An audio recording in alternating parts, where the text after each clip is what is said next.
السلام علیکم۔ حضرت یوسف علیہ السلام کو اللہ نے اس کے والد حضرت یعقوب علیہ السلام سے جدا کر دیا۔ اللہ نے آپ کو 32 سال بعد ملنے کی اجازت دی۔ جب ملے تو باپ بیٹا گلے لگ کر اتنا روئے کہ بے ہوش ہو گئے، پھر اٹھے، پھر اتنا روئے کہ پھر بے ہوش ہو گئے۔ حضرت جبرائیل علیہ السلام نے اللہ سے پوچھا، یا اللہ، اتنی محبت بھی کوئی کسی سے کرتا ہے؟ اللہ نے فرمایا، جبرائیل، میں امت محمدی کے ہر فرد سے اس سے 70 گنا زیادہ محبت کرتا ہوں۔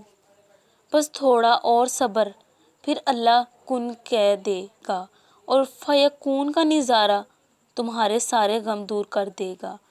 مشکل وقت میں دلاسا دینے والا کوئی نہیں، اجنبی ہی کیوں نہ ہو دل میں اتر جاتا ہے، جبکہ مشکل وقت میں کنارہ کر لینے والا کوئی اپنا ہی کیوں نہ ہو دل سے اتر جاتا ہے۔